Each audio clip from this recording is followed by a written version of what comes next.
Bonjour mesdames et messieurs, vous avez sous les yeux un carton de Charles Lebrun d'une beauté saisissante et vous allez en voir d'autres durant cette présentation.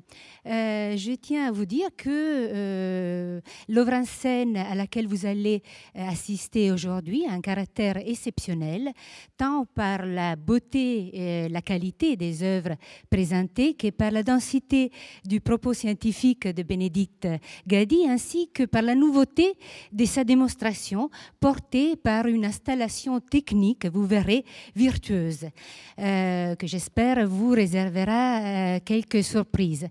Les cartons permettront ainsi de questionner les statuts des œuvres d'art et d'entrer au cœur du processus de création et des productions des œuvres. Et je tiens à remercier tout particulièrement le département des arts graphiques et Bénédicte Gady pour nous avoir proposé cette œuvre en scène, ainsi que Valentine Dubar, restauratrice aux ateliers des arts graphiques, et qui va nous assister tout au long de cette œuvre en scène pour la manipulation délicate des cartons. Je remercie également toute l'équipe qui a contribué à la conception et à la mise en œuvre de cette œuvre en scène. Isabelle Aquet, assistante des programmations, Thierry Ganton, que vous voyez toujours à la caméra, Alexis Assalex à la vidéo, Didier Dugros et, je les connais par nom, François Lesneveux à la lumière. Et je donne tout de suite la parole à Bénédicte Gady. Présentation. Et merci à toute l'équipe de l'auditorium pour l'organisation technique assez complexe, Monica vous l'a dit, de cette œuvre en scène, notamment donc Isabelle Aquet qui a supervisé la programmation et Thierry Gontan qui a réalisé les films que vous allez voir à l'écran et qui tient ici encore la caméra. Après ces remerciements, je voudrais adresser mes excuses aux amateurs d'érudition triste, mais je suis sûre qu'il n'y en a pas dans cette salle, pour ce titre à la Audiard, tiré d'une réplique culte des Tontons Flingueurs. Ici, ce n'est pas Lino Ventura, que vous allez retrouver éparpillé par petits bouts, façon puzzle, mais bien Charles Lebrun, le premier peintre du roi, le premier peintre de Louis XIV, ou plus exactement, les derniers grands décors de Charles Lebrun. Les 4 œuvres que vous allez voir en scène sont ce que l'on appelle des cartons préparatoires au décor. Alors évitons d'emblée un malentendu. Le terme carton ne renvoie pas ici à un matériau, comme dans le langage courant, mais à une typologie. Les cartons sont des modèles, ici sur papier, souvent sur plusieurs feuilles de grand format assemblées. Des modèles donc à échelle d'exécution, qui servent pour le transfert du dessin sur le support définitif, donc dans ce cas, qui servent au grand décor, au transfert pour les grands décors sur la paroi, transfert sur la paroi, qu'il s'agisse du mur ou de la voûte, préalablement enduite. Ce sont donc des feuilles à destination pratique, voire mécanique, au sens étendu que l'on donnait à ce terme au XVIIe siècle, c'est-à-dire ce qui relève de la main et non de l'esprit. Ce sont des outils qui étaient souvent abîmés par leur utilisation sur les chantiers. Pour ces 2 raisons, cette fonction, cet état de conservation, peu de cartons sont aujourd'hui connus. Pour le XVIIe siècle français, qui nous intéresse ici, le recours au carton semble pourtant avoir été systématique. Par exemple, on sait que François Perrier, avant de peindre la galerie Lavrière, donc l'actuelle Banque de France, avait préparé tout son décor par des cartons et on n'en conserve aucun. C'est donc tout à fait exceptionnel de pouvoir disposer dans les fonds du Louvre de plusieurs centaines de cartons qui, mis bout à bout, si l'espace le permettait, formeraient un puzzle presque complet de certains décors. C'est un cas tout à fait exceptionnel qui tient à une circonstance historique particulière. À partir des années 1660, Charles Lebrun, que vous voyez à l'écran, peint par Nicolas de Largillière, a cumulé les fonctions de premier peintre du roi, qui a impliqué la direction de tous les chantiers de peinture des maisons royales, donc le Louvre, Versailles, Saint-Germain-en-Laye, mais aussi la fonction de garde général du cabinet des tableaux et dessins du roi, de directeur des manufactures royales, des meubles de la couronne établis au Gobelin et qui ne faisaient pas alors que des tapisseries, qui faisaient aussi des meubles, de la vaisselle d'argent, des sculptures, des gravures, etc. Lebrun a rempli ses charges et d'autres à l'Académie royale pendant près de 30 ans et a bénéficié en échange d'une très importante pension royale de 12 000 livres. À sa mort en 1690, cette pension royale a servi d'argument au surintendant des bâtiments du roi, le marquis de Louvois, pour faire saisir au profit de la couronne l'ensemble des œuvres trouvées à ses différents domiciles, c'est-à-dire l'ensemble ou presque des œuvres des dernières années. Peu de pièces ont échappé à la saisie, comme un carton, pour un exemple de ce qui a pu échapper à la saisie, un carton pour 2 figures du passage du Rhin pour la Galerie des Glaces de Versailles, qui se trouvait il y a 10 ans sur le commerce d'art new-yorkais. Mais dans l'ensemble, presque tous les cartons se sont retrouvés au Louvre. Enfin, se sont retrouvés, oui, au Louvre du temps du roi et au Louvre comme héritier des collections royales aujourd'hui. Une telle procédure était extraordinaire, au sens propre, hors de l'ordinaire. Et Lebrun ne l'avait pas anticipé.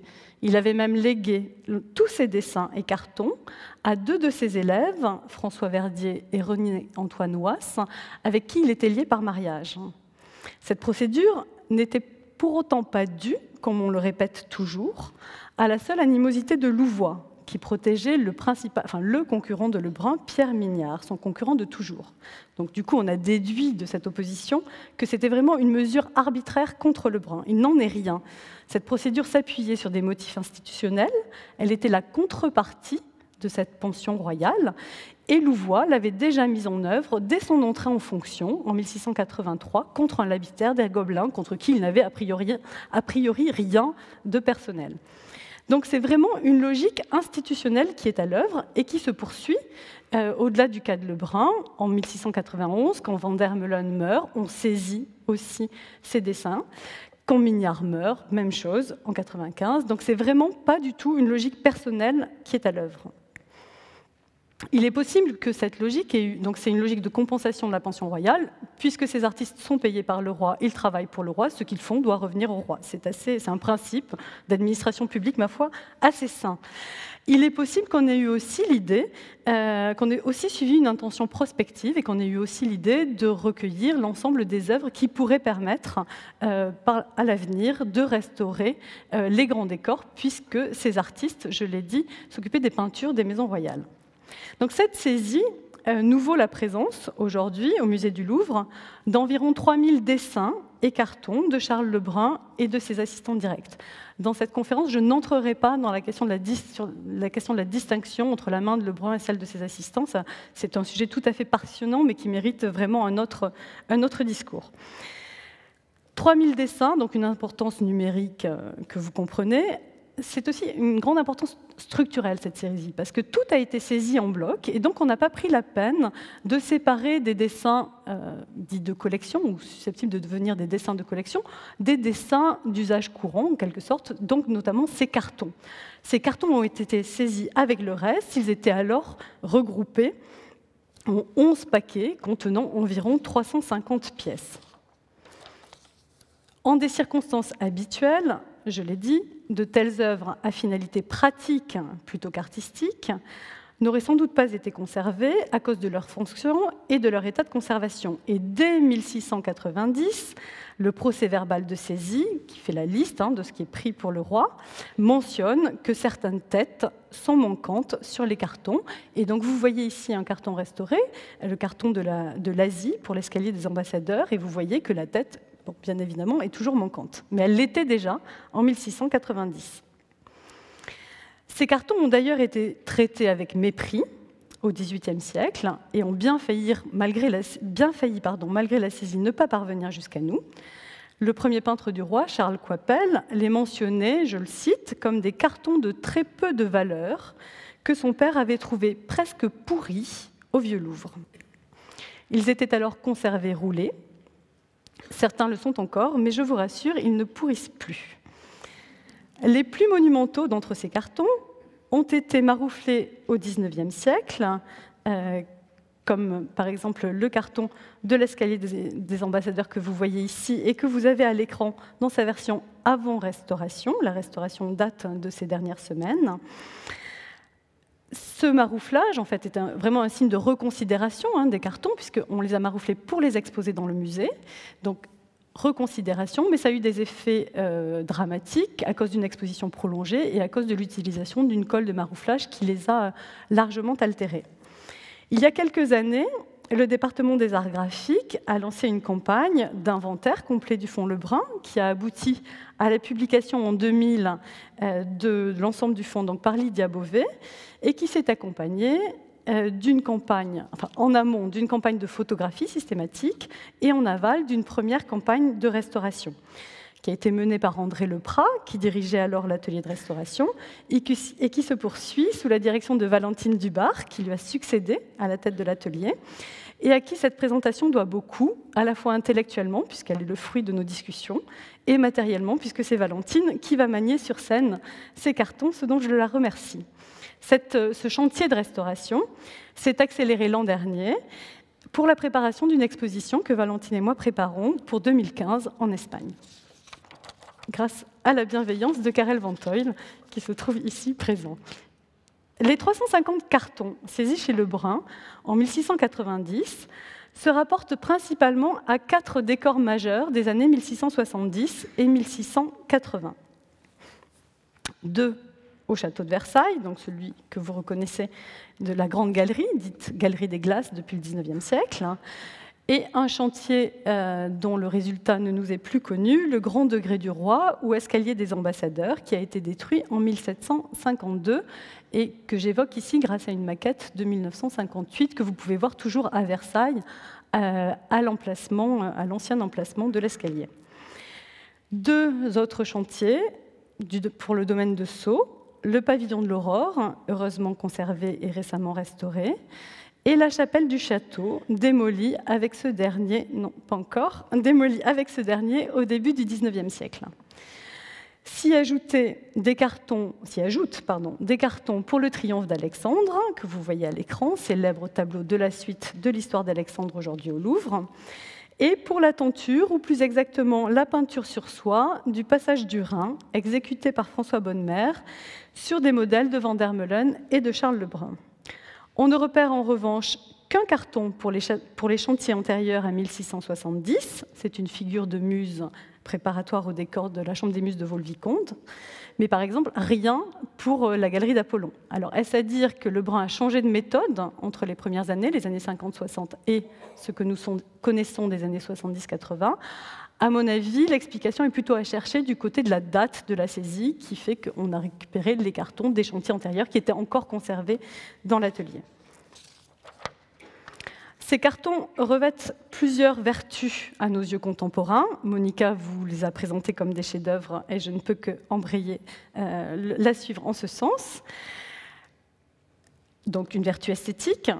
Ils ont une autre vertu, c'est qu'ils nous rendent présents des décors disparus à travers des œuvres du maître lui-même ou de son atelier. Ces décors, sinon, on ne les connaîtrait que par des estampes ou par des copies plus ou moins fidèles. On sait toutes les variations que Louis II de Bavière a fait porter à l'escalier des ambassadeurs à Ehrenchiemsee. Par exemple, pour la chapelle du château de Sceaux, on possède une copie souvenir, un ricordo, exécuté par François Verdier, donc l'élève et parent de Lebrun, qui est conservé au musée d'Île-de-France à Sceaux et que vous voyez à l'écran, ou encore une estampe inversée, donc en contrepartie, une estampe inversée d'après le décor, exécutée par Gérard Audran, une estampe en 5 planches qu'il a fallu réassembler pour faire la composition complète. Pour la chapelle de Sceaux, on possède aussi une copie grandeur nature, tout à fait méconnue et qui mérite d'être redécouverte et réappréciée, qui se trouve à l'abbaye de Mondé, près de Bayeux, donc en pleine campagne normande.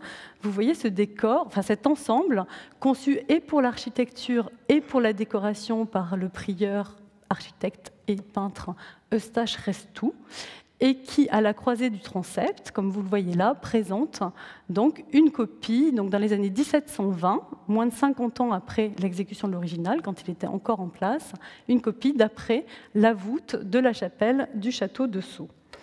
Ce qui permet de se donner une idée de l'effet général et une idée aussi de l'échelle. Ces cartons ont donc une valeur esthétique, pour certains du moins, une valeur mémorielle, pour ceux qui préparent les décors disparus. Ils constituent aussi, et ce sera l'objet proprement dit de ma démonstration ici, une source historique unique pour comprendre les méthodes de travail sur les grands chantiers du XVIIe siècle. On ne pourrait pas faire cette démonstration avec un autre artiste que Charles Lebrun pour le XVIIe siècle français. Et donc nous allons tenter de découvrir ces méthodes, ces pratiques d'atelier, à partir des œuvres elles-mêmes, de leur aspect matériel, pour essayer de mieux comprendre la manière dont ils étaient utilisés, les finalités de cette utilisation. Et vous verrez que cet objectif qui paraît simple est beaucoup plus difficile à atteindre qu'il ne paraît, et que je vais vous mener d'hypothèse en hypothèse sans toujours conclure. Donc on va commencer par le carton des ambassadeurs de l'Europe, que vous voyez ici sur la scène, et qui prépare les figures de la fosse Loggia, donc ici, au premier étage, deuxième niveau, de l'escalier des ambassadeurs, donc qui permettait à Louis XIV et à sa cour, ou aux hôtes du roi, d'accéder au grand appartement de Louis XIV, lui, heureusement, toujours en place. Ce carton est constitué de plusieurs feuilles assemblées. On voit très nettement la superposition des feuilles. Ici, ce sont des feuilles de très grand format, d'un format même exceptionnel, qui ont été... Donc on se rapproche, vous voyez à l'écran se présenter cette superposition des feuilles. Format exceptionnel et filigrane tout à fait exceptionnel que vous devinez ici à la déformation du papier. Vous devinez la couronne royale, la couronne dotée d'une fleur de lys. Donc vous voyez la tête de la fleur de lys en bas. Et pour plus de clarté, je vous ai mis à l'écran le relevé du filigrane fait par l'atelier de restauration. Le brun, pour ce carton, procède d'une manière assez simple. Il commence par une mise en place générale du cadre. Donc là, on voit le fonctionnement du cœur du carton vers l'extérieur. Et donc, vous voyez que l'extérieur du carton, les marges du carton, en quelque sorte, marges assez envahissantes, sont réservées à de rapides indications de l'architecture ou du drapé. Donc, vous voyez l'architecture ici, le pilastre, sa base, le stylobate, et puis ici, de rapides indications de drapé. Mais ce qui retient l'attention du dessinateur, ce sont véritablement les figures. Les contours sont tracés à la pierre noire, et ensuite, des hachures de pierre noire et des rehauts de craie blanche viennent marquer les ombres et les lumières et modeler les corps, donner tout le volume à ces corps. Vous le voyez, la caméra se rapproche et vous voyez donc ce jeu de la pierre noire et de la craie blanche pour marquer par exemple les plis du coude de cet ambassadeur de l'Europe. Je vous laisse savourer les images de grande qualité de Thierry. L'ensemble est tracé d'une manière très ferme, très rapide, très synthétique aussi. Vous le voyez très bien pour les figures du second plan, ici. Et cela constitue c'est censé constituer le dernier stade de la préparation graphique de ces décors. Les cartons ont en effet été précédés par de petits dessins d'invention. Vous avez à l'écran un dessin, non pas pour les ambassadeurs de l'Europe, mais pour les ambassadeurs de l'Afrique. Mais ça vous donne une idée, en fait, du travail d'invention, de mise en place de la composition. Ils ont été précédés aussi par des études de détail, de figures, comme la magie de la technique vous fait apparaître l'étude pour cet ambassadeur portant des lunettes, donc une sanguine. Vous voyez d'ailleurs que le drapé se poursuit, donc c'est vraiment d'après le modèle et ensuite reporté sur le grand carton.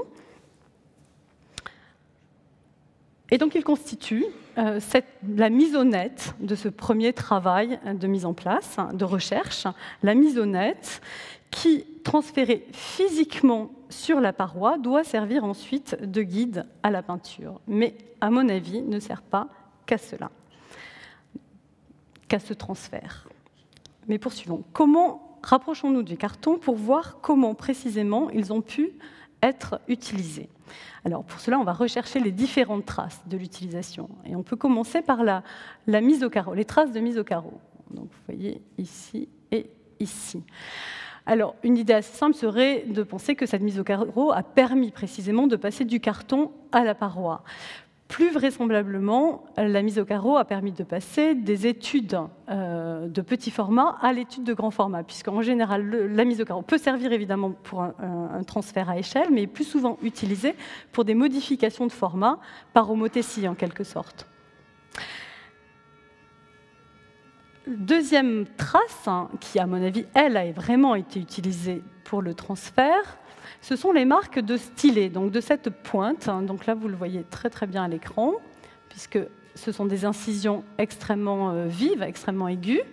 Donc le contour a été repassé donc, avec une pointe, soit de métal, soit ça peut être aussi la hampe du pinceau, pour creuser un sillon dans le carton et ensuite sur la paroi. Dans un ouvrage intitulé « Des principes de l'architecture, de la sculpture, de la peinture », c'est un titre du XVIIe siècle, préparez-vous. « Des principes de l'architecture, de la sculpture, de la peinture et des autres arts qui en dépendent, avec un dictionnaire des termes propres à chacun de ces arts », fin du titre, André Félibien, en 1690, définit les cartons comme les grands dessins de papier que les peintres font pour peindre à fresque et qui servent à calquer des figures contre les murailles, à calquer des figures contre les murailles. Et sous ce verbe « calquer », il mentionne deux manières de procéder. La première nous aide à analyser ce que nous avons sous les yeux. Calquer, je le cite toujours, c'est contre-tirer un dessin sur une muraille pour en avoir les mêmes traits. Cela se fait en frottant le dessous du dessin avec du noir ou d'autres couleurs, et ensuite, avec une pointe qu'on passe et qu'on presse dessus, on fait que la couleur marque sur la muraille ou autre chose qui est sous le dessin. Donc, Félibien, ça nous aide à comprendre par similitude et par différenciation. Dans le cas des cartons de Lebrun, on peut remarquer que les versos sont rarement ombrés pour le report. Et là, vous devez me croire sur parole, je ne vous le montrerai pas. Il faut donc comprendre que, comme dans la description de Félibien, on appliquait le carton contre la paroi, puis ensuite on repassait les contours avec la pointe, afin, dans certains cas, quand le carton était ombré au verso, de faire un dépôt de matière sur cette paroi, et quand le carton n'était pas ombré au verso, afin de creuser un sillon équivalent sur l'enduit. C'est donc ce décalque, cette empreinte sur la paroi, qui constituait le premier repère pour l'exécution de la peinture. Alors on notera, et c'est très clair là sur ce que vous montre Thierry, on notera que la pointe n'a fait que suivre les contours. C'est d'ailleurs ce que disait Félibien. La pointe ne reproduit jamais les hachures ni les rehauts de craie blanche. Donc là, on est dans le premier cas où on note un écart, en quelque sorte, entre la fonction exclusive présumée de ces cartons, servir pour le report, et ce que nous voyons sur les œuvres elles-mêmes. À quoi servaient ces hachures et ces rehauts de craie blanche si elles n'étaient pas reportées sur la paroi? Mais poursuivons. Grâce à la caméra, vous avez sans doute remarqué des hésitations dans le dessin, quelques incongruités, comme par exemple cette trace que vous voyez ici sur le visage de l'homme aux lunettes. Alors cette trace, là, c'est la marque d'un repentir, d'un changement d'avis, d'un changement de parti. Donc là, vous voyez en fait ce qui était à l'origine le premier œil de cet homme, qui ensuite a été reporté ici. De la même manière, là, vous voyez son oreille, qui également s'est élevée de 8 cm. Et puis ici, vous voyez la première trace du col, donc l'oreille, le col. Donc l'ensemble de la figure a été relevé d'environ 8 cm. Même chose d'ailleurs pour la main qui se trouve ici. On pourrait faire un constat similaire pour le personnage central. Et vous voyez clairement la chevelure. En fait, les boucles basses se trouvaient à l'origine ici et se trouvent maintenant là. De la même manière, l'épaule se trouvait ici et se trouve maintenant là. Donc on a des premiers changements qui sont des changements verticaux. Et puis d'autres changements qui sont des changements horizontaux, une sorte de dilatation de l'espace dans le carton.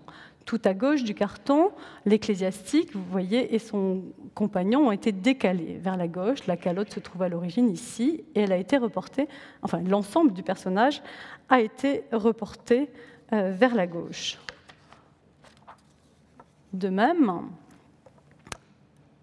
l'ecclésiastique, l'espagnol, excusez-moi, que vous voyez ici, que l'on reconnaît à sa fraise, a été décalé vers la gauche. Vous voyez là la forme du crâne. Bon, on le voit pour le chapeau, bien sûr, mais aussi vous voyez la forme du crâne là, qui s'est ensuite reportée là.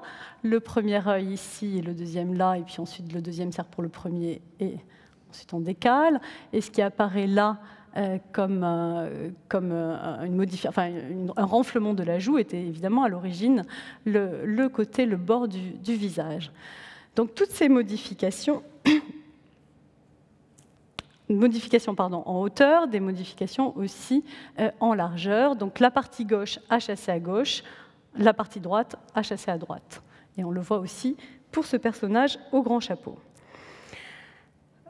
Le résultat de ces modifications est assez simple à interpréter. La relative isocéphalie du carton, donc le fait que toutes les têtes étaient à peu près au même niveau, a été diminuée. On a eu plus de mouvement dans la position des têtes. Et la prééminence des trois personnages principaux a été accentuée. Lebrun leur a conféré plus de monumentalité, en fait, en les détachant des personnages secondaires et en les accentuant en hauteur. Donc, par conséquent, à la suite de ces repentirs, il a donné plus de rythme à sa composition. Donc ça, l'effet est assez simple à interpréter. Ce qui est plus curieux, c'est que ces modifications interviennent à cet ultime stade de la préparation graphique qu'est le carton. S'il ne s'agit que d'un instrument servant au transfert, d'un instrument mécanique, alors pourquoi porte-t-il encore la trace d'hésitation, de changement de partie ? Il me semble que pour comprendre ces repentirs, il faut formuler une hypothèse nouvelle sur la fonction des cartons, qui n'est donc pas seulement, je crois, vous l'aurez compris, de servir au report, contrairement à ce que dit Félibien et tant d'autres après lui. Cette hypothèse que je voudrais formuler serait que les cartons aient rempli un rôle en amont permettant la prévisualisation in situ de l'effet du décor, de l'adéquation de l'ensemble et de chaque partie au lieu, c'est-à-dire à l'espace, à la lumière, à la distance de perception entre le spectateur du spectateur pour le décor. Une telle pratique est conseillée aux artistes par Roger de Pile dans les premiers éléments de peinture pratique publiés en 1684. Je cite Roger de Pile. « Avant que de calquer son carton, il est bon de marquer dessus, avec du blanc et du noir, les masses de clair-obscur et de l'attacher sur le lieu même où il doit être peint, avant que le dernier enduit y soit appliqué, pour juger d'en bas s'il fait l'effet qu'on se propose. » Puis Roger de Pile fait une restriction. « Il suffira néanmoins d'en user ainsi pour le premier carton, et seulement afin de ne pas se tromper pour le reste de l'ouvrage. Car le petit tableau ou esquisse, entendez donc le modèle peint, doit conduire pour tout le reste. » Et Roger de Pile conclut de manière très pragmatique, et ce n'est pas un praticien Roger de Pile, c'est un théoricien, « Cependant, en cela, chacun peut en user comme il lui plaira pour sa propre satisfaction. »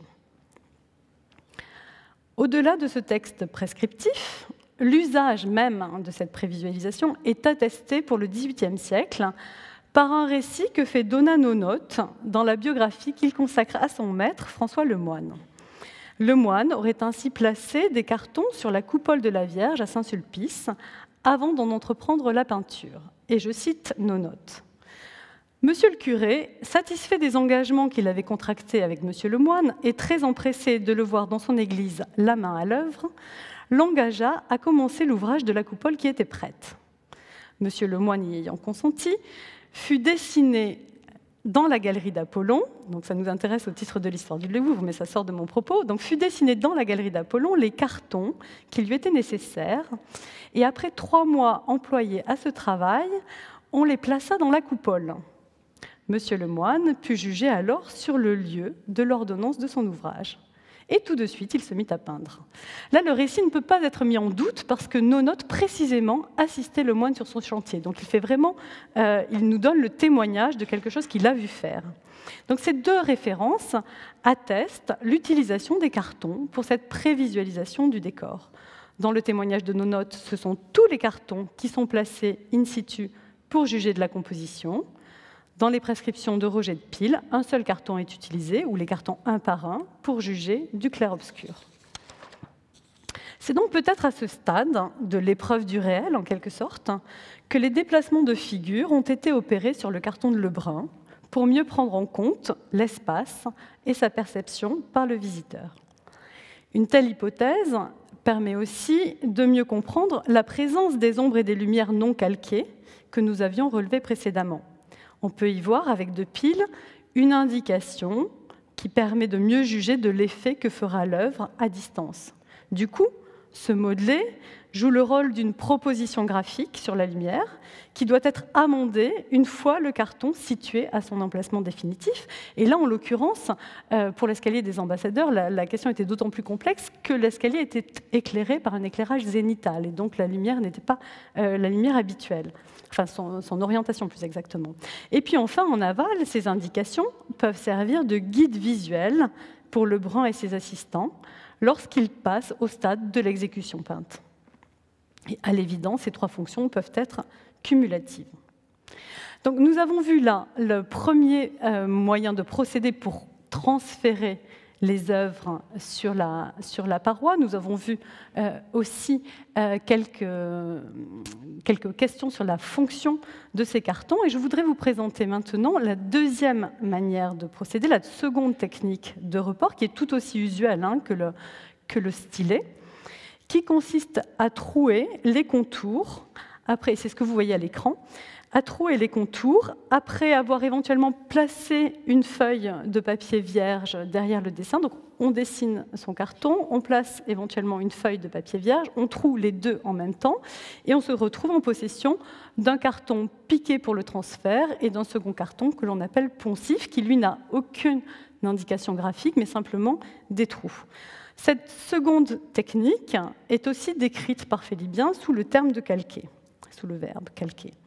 Je le cite. « Quand au lieu de passer ainsi une pointe, on pique le dessin sur tous les contours avec des points près à près, et qu'après on le frotte avec du charbon en poudre, cela s'appelle poncer. Et l'on nomme poncif les dessins qui sont piqués de la sorte et qui servent plusieurs fois à faire de pareils ouvrages. » Donc aujourd'hui, la précision sémantique, c'est qu'on distingue les cartons piqués pour le transfert des poncifs. Et du temps de Félibien, on assimilait les 2.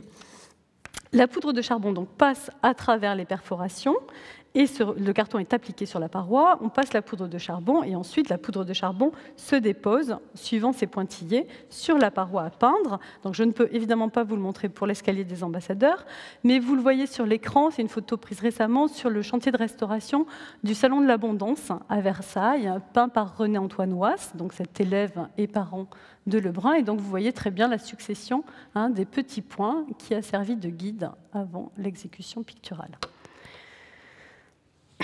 La couronne présentée, que vous avez vue tout à l'heure à l'écran, a été peinte 2 fois au plafond de l'escalier des ambassadeurs. Par conséquent, on peut supposer que le carton piqué a été utilisé 2 fois également. Donc vous voyez ici sur les estampes des grands côtés, la couronne là et là.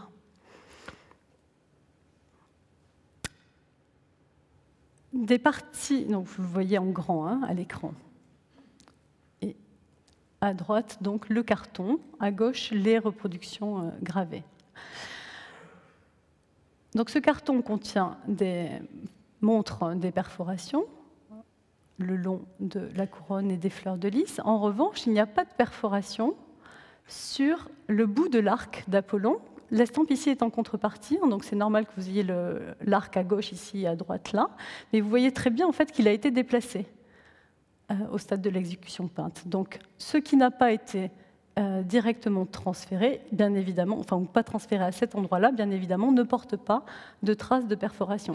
De la même manière, ici vous voyez une draperie fleur de lysée qui se trouvait à l'arrière-plan de la couronne et qui finalement a été abandonnée au profit de deux guirlandes. Et donc, bien évidemment, ces fleurs de lys n'ont pas été perforées pour le transfert puisque ça n'a pas été transféré.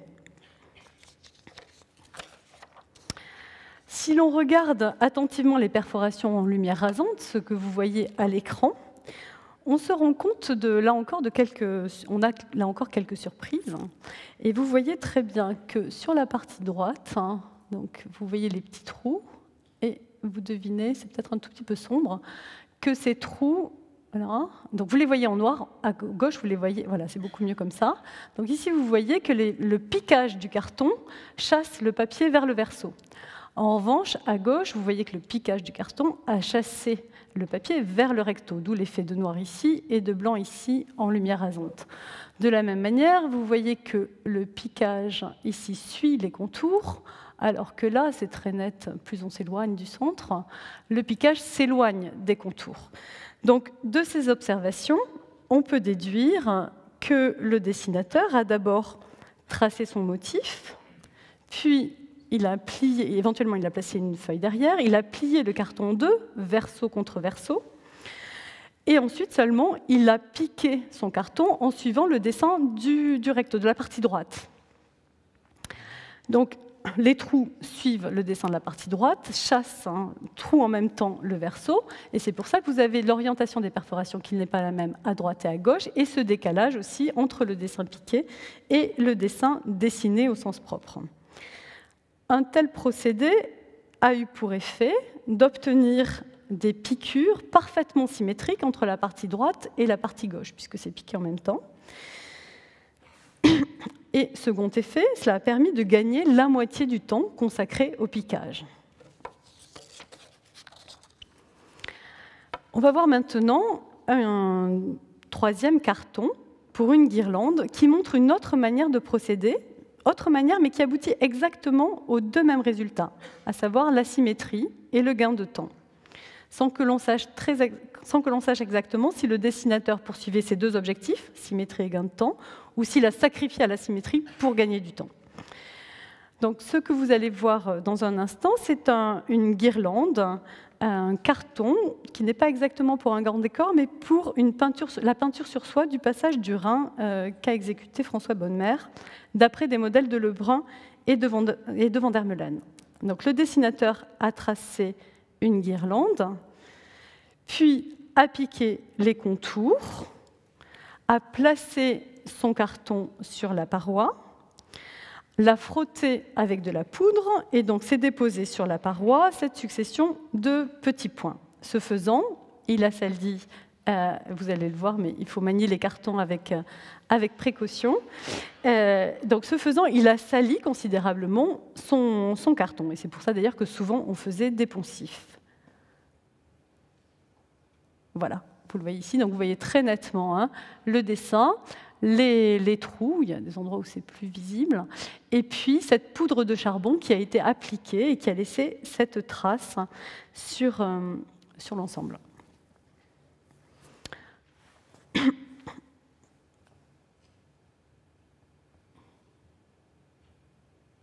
Ça donne un effet d'ailleurs tout à fait inusuel,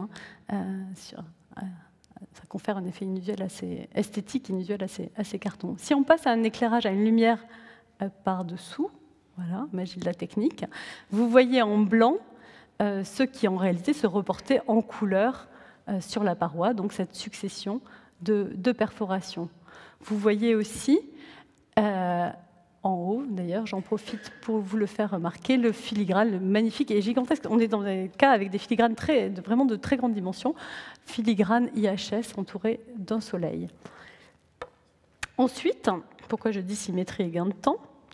Après avoir fait cette première étape, donc de report du carton tel que vous le voyez là sur la paroi, le dessinateur a fait exactement ce que fait Valentine maintenant, c'est-à-dire qu'il a pris son carton, et je pense qu'il le faisait avec beaucoup moins de précaution, il l'a retourné et a procédé de la même manière, c'est-à-dire que de nouveau, il a frotté son carton, mais cette fois-ci sur le verso, pour obtenir une guirlande exactement symétrique.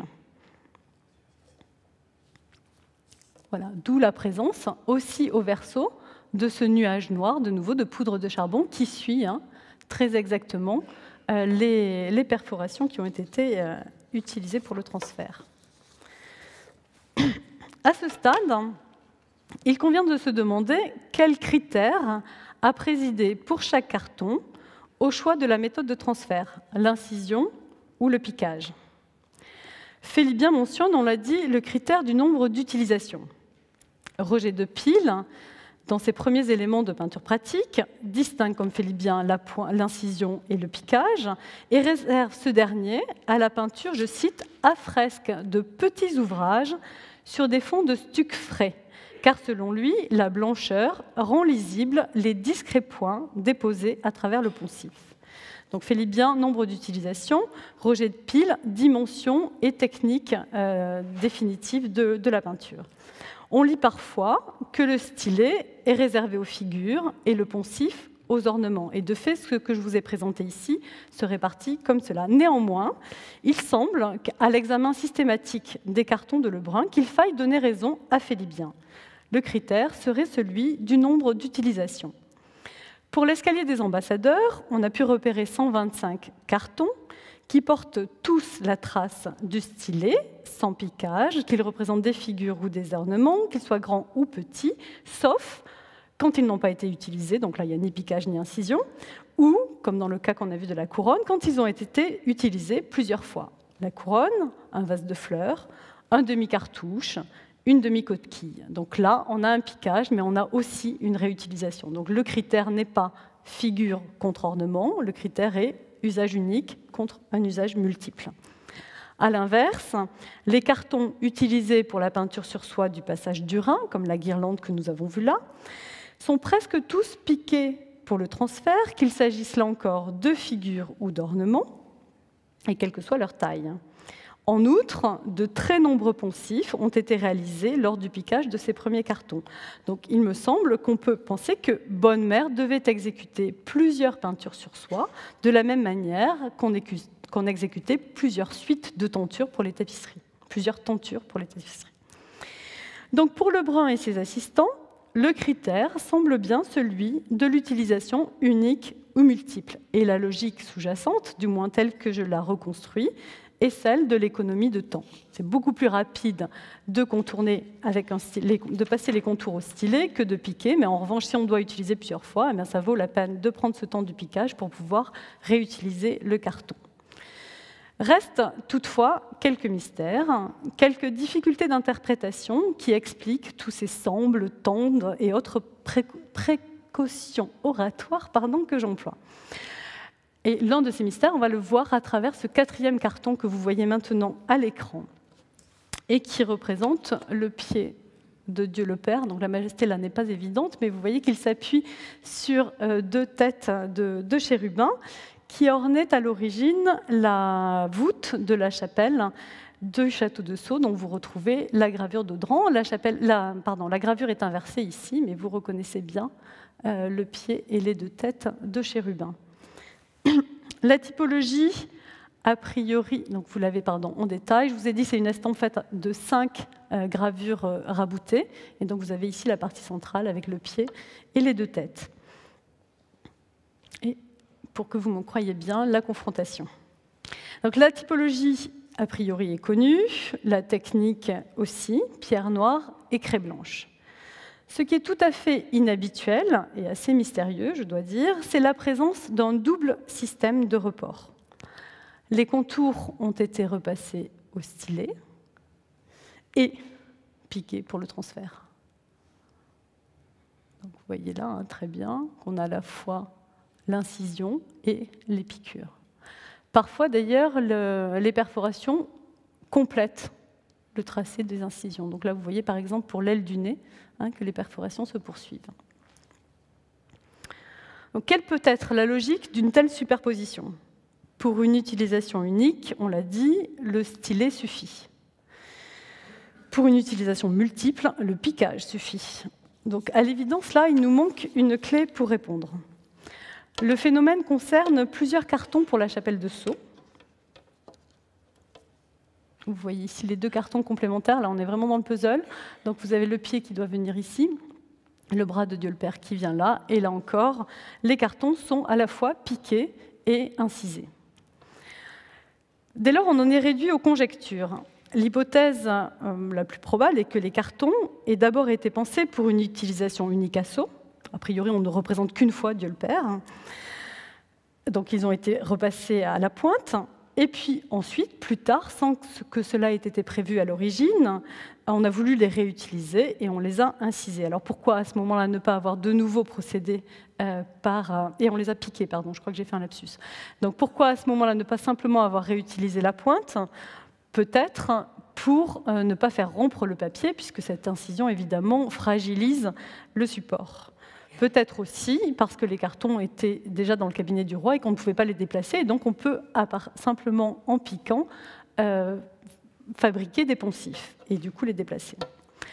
Bon, alors, une fois qu'on a dit ça, on n'a pas dit grand-chose. Où est-ce que ces cartons ont pu être réutilisés? A germé dans mon esprit une hypothèse assez simple et très spectaculaire, mais dont vous verrez que je ne la suis plus tout à fait maintenant, qui serait donc une utilisation dans une copie directe de la chapelle de Sceaux.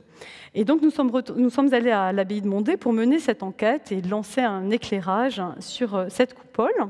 C'est bien une copie ancienne, même si vous pouvez avoir des doutes en voyant à l'écran. Je vous expliquerai pourquoi. C'est bien une copie ancienne des années 1720, donc faite sous la direction de Eustache Restout. Elle n'est pas dans le sens de la gravure, elle est bien dans le sens des originaux. Elle est aux dimensions de l'original. Et elle a été exécutée donc, du temps où l'original existait, mais elle n'a pas repris les couleurs de l'original. Donc elle est partie vraiment d'un modèle noir et blanc, ou alors on a décidé, Eustache Restout a décidé de ne pas suivre ces indications chromatiques. Le principal argument contre cette hypothèse, c'est que tous les cartons de la chapelle de Sceaux ne sont pas passés à la fois au poncif et au stylet. Donc ce ne serait pas très logique de ne pas avoir fait la démarche pour l'ensemble. L'autre élément qui va contre cette hypothèse, c'est que si les contours des figures sont assez efficaces, vous avez pu voir que la mise en œuvre est relativement lourde. Mais j'apporte tout de suite une réserve à cette réserve, qui est que la coupole a été entièrement repeinte en 1870 par un peintre local, Pancher Belrose. Et donc ce que vous voyez, ce que vous avez sous les yeux est une version 1870, donc ça ne nous dit pas grand-chose du système de report sous-jacent. Donc, je vous laisse sur ce mystère, on ne peut pas conclure tant que la restauration n'a pas été menée. Après cette première hypothèse de réutilisation large des cartons de Sceaux, on peut réfléchir à une réutilisation partielle. C'est-à-dire que même si on a beaucoup de cartons qui ont ce double système, on peut formuler l'hypothèse que certains cartons ont été utilisés pour tel décor, d'autres cartons réutilisés pour d'autres décors. Donc là, on est vraiment dans le puzzle qui s'éparpille, pas seulement dans Paris d'ailleurs. Alors, évidemment, dans les décors existants de Lebrun ou dans les décors gravés de Lebrun, on ne retrouve pas ces figures, sinon je serais allée directement à la conclusion. Mais je voudrais quand même insister sur cette hypothèse, donc il va falloir corroborer, en vous montrant à l'écran une esquisse peinte qui est conservée à Versailles, de Lebrun, pour un Dieu le Père adoré par les anges, qui a toujours été mis en rapport avec les projets de Lebrun non exécutés pour les chapelles de Versailles. Donc, si le projet n'est pas exécuté, il n'y a vraiment aucune raison d'aller piquer les cartons, ce serait vraiment du vice. Mais tout récemment, en janvier, très exactement, Anne Lepat de Seycheval, dans un colloque sur la peinture religieuse à Paris, a pu mettre en rapport, annuler cette identification habituelle, ce rapprochement habituel entre cette esquisse et les décors pour les chapelles de Versailles, et proposer, mais à base d'arguments vraiment très solides, que cette esquisse ait en réalité servi pour l'exécution d'une décoration dans la chapelle de la Sorbonne, donc pour un coup de four de la chapelle de la Sorbonne. À partir de là, et ça a vraiment été réalisé, ça n'existe plus, mais ça a vraiment été réalisé. Et donc on peut se demander si le carton de Dieu-le-Père, par exemple, n'a pas été réutilisé pour l'exécution picturale de ce décor de la Sorbonne. Évidemment, vous voyez quelques petites nuances entre le carton que je vous ai montré tout à l'heure, notamment pour la place du bras, l'orientation exacte du pied, la position du petit chérubin. On voit des nuances, mais je rappelle que là, on est au stade de l'esquisse peinte pour poser une disposition générale et qu'entre l'esquisse peinte et la réalisation, on peut avoir quelques réadaptations. Donc, pour conclure ce parcours plein d'hypothèses à travers l'utilisation et la réutilisation des cartons de Lebrun, je voudrais retourner à l'abbaye de Mondé et vous proposer une nouvelle visite remplie de certitudes, celle-ci, ça va vous soulager pour la conclusion, une nouvelle visite du reste du décor qui traduit une autre manière de faire du Lebrun façon puzzle. Donc voilà, nous retournons à Mondé et vous voyez l'autel qui est orné d'une peinture qui, elle, reprend donc, dans toute sa partie droite une estampe de Lebrun et toute la partie gauche a été réinventée. Sur les piliers de la croisée du transept, des boiseries portent des médaillons sur des thèmes de la préfiguration de l'Eucharistie. Et tous ces médaillons sont des réinterprétations, des copies réinterprétées, modifiées de tableaux célèbres qui vont, en gros, de Poussin à Jean Restou, le neveu d'Eustache Restou. Donc là, je vous ai mis un exemple avec la copie réinterprétée de la manne de Poussin, en sens inverse, puisque dans ces cas-là, Restou est vraiment partie des gravures, à la différence de la coupole. Et vous voyez apparaître ces similitudes de figures qui ont été complètement recomposées, remises ensemble pour une nouvelle disposition. Donc on trouve le cas pour Poussin, on le trouve aussi pour Lebrun. Vous voyez ici le serpent d'airain de Restou, qui s'appuie sur qui part de... Donc, le tableau n'est pas collé à angle droit avec le médaillon de Restou, mais donc vous le voyez ici, le tableau du serpent d'airain de Lebrun qui est à Bristol, qui a été gravé, et donc là encore, Restou est parti de la gravure, a pris quelques figures, les a recomposées pour sa propre disposition. Donc Nicolas Poussin, Eustache Le Sueur, Charles Lebrun, Jean Jouvenet aussi, qu'on va voir, voilà, que vous voyez ici, deux immenses copies dans le transept d'après les compositions de Jouvenet qui se trouvaient à Saint-Martin-des-Champs, qui sont aujourd'hui au musée de Lyon.